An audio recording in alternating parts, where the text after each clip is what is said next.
Assalamualaikum warahmatullahi wabarakatuh. Perkenalkan, nama saya Rismalia. Saya dari Prodi Manajemen Retail, Fakultas Ekonomi dan Bisnis dari Universitas Bandung Jaya, semester 7. Oke, di sini saya akan mau mempresentasikan tentang mata kuliah yang dipelajari oleh Ibu Fania tentang mata kuliah percakapan atau personal. Di sini saya mau mempresentasikan tentang yang bertema kerjasama atau teamwork. Yang step pertama itu adalah pengertian kerjasama. Kerjasama itu adalah proses bekerja bersama untuk mencapai tujuan yang sama, melibatkan komunikasi, koordinasi, dan saling mendukung. Jadi pengertian kerjasama itu pada slide ini kita membahas pengertian kerjasama ya. Jadi kerjasama itu merupakan proses bekerja sama antara dua orang atau lebih untuk mencapai tujuan yang sama. Jadi artinya dalam kerjasama itu tidak ada yang bekerja sendiri. Setiap anggota itu berperan dan saling melengkapi. Nah, dalam prosesnya kerjasama itu melibatkan komunikasi yang bagaimana setiap anggota itu saling bertukar informasi dan memberikan pendapat. Nah, selain itu dibutuhkan juga koordinasi. Nah, koordinasi itu apa? Setiap tugas itu berjalan sesuai dengan rencana dan tidak terjadi tumpang tindih pekerjaan. Nah, yang paling penting itu adalah kerjasama juga mengharuskan adanya saling mendukung. Jadi setiap anggota tuh harus dapat memberikan bantuan, motivasi, dan kontribusi. Jadi supaya tujuan kelompok ini bisa tercapai dengan lebih efektif. Selanjutnya adalah manfaat kerjasama tim, yaitu meningkatkan efisiensi kerja, menghasilkan ide yang lebih kreatif, membangun hubungan antar anggota, dan memudahkan pemecahan masalah. Oke, di sini poin pertama adalah meningkatkan efisiensi kerja. Jadi meningkatkan efisiensi kerja itu kerjaan tuh jadi lebih cepat selesai. Nah, karena semuanya tuh kebagi rata. Jadi nggak ada yang keteteran sendirian gitu. Contohnya gini, pas ngerjain tugas kelompok gitu kan, ada yang bagian materi, ada yang desain, dan juga ada yang presentasi. Nah, itu tuh lebih cepat kelar daripada dikerjain sendirian gitu sambil stres gitu kan.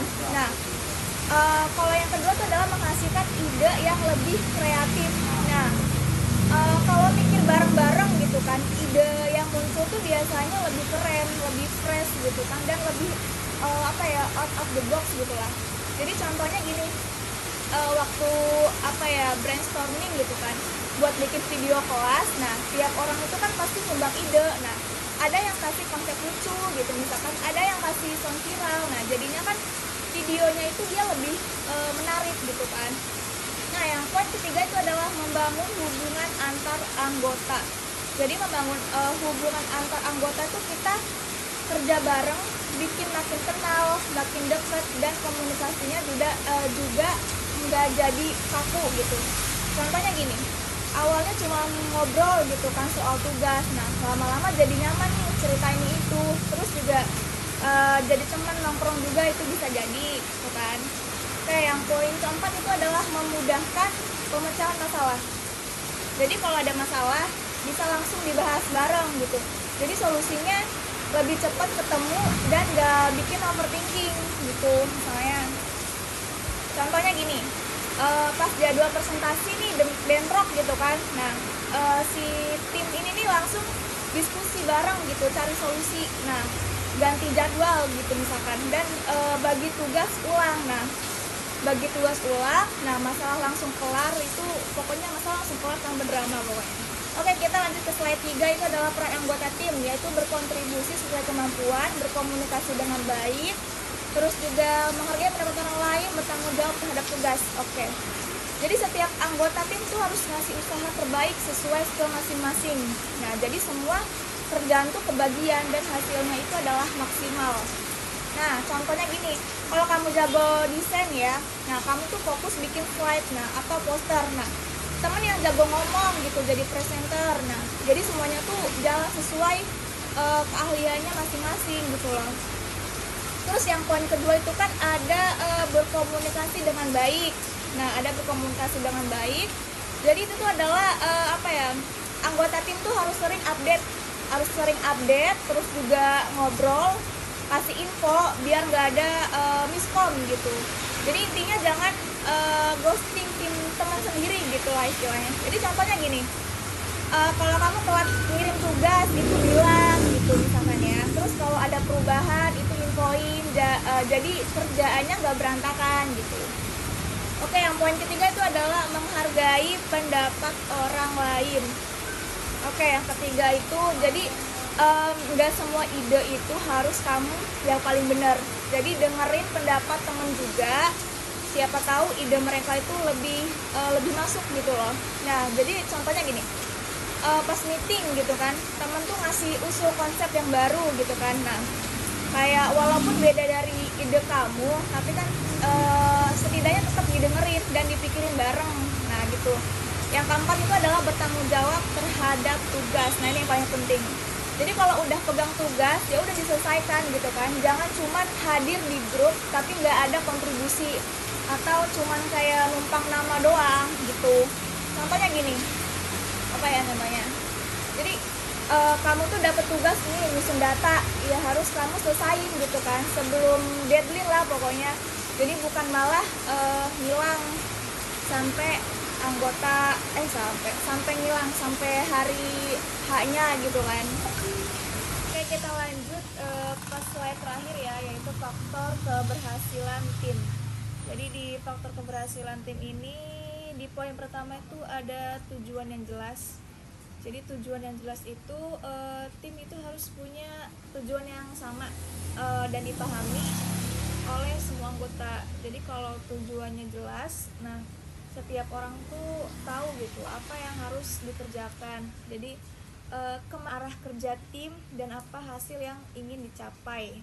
Jadi ini nih bikin kerjanya tuh jadi lebih fokus dan gak asal jalan aja gitu ya. Terus untuk poin kedua itu adalah kepemimpinan yang baik.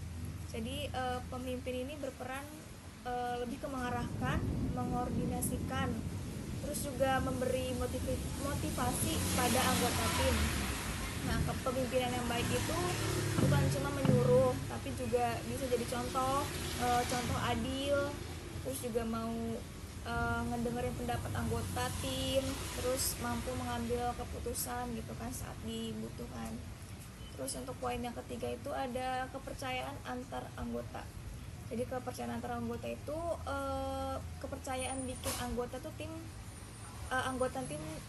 tim tuh merasa lebih nyaman gitu saat bekerja sama. Jadi kalau udah saling percaya nih, anggota tuh nggak ragu gitu kan, kayak berbagi ide, saling membantu, terus juga saling bertanggung jawab atas tugasnya masing-masing tanpa saling adanya curiga gitu kan. Terus yang keempat itu adalah ada kalau kolaborasi dan koordinasi yang efektif. Itu adalah kerja tim butuh kerjasama gitu kan yang solid. Jadi setiap anggota tuh harus bisa berkolaborasi, nah saling melengkapi, terus juga saling berkoordinasi dengan baik. Jadi supaya tugas itu nggak numpuk gitu kan. Jadi bisa selesai tepat waktu dengan hasil yang maksimal. Jadi singkatnya tuh tim itu akan berhasil kalau punya tujuan yang jelas, apalagi dipimpin dengan baik gitu kan, saling percaya, terus juga mampu bekerja sama secara efektif. Seperti itu ya. Terima kasih. Kurang dan lebihnya mohon maaf jika ada kata-kata yang salah atau kurang bisa dicerna gitu ya. Tapi semoga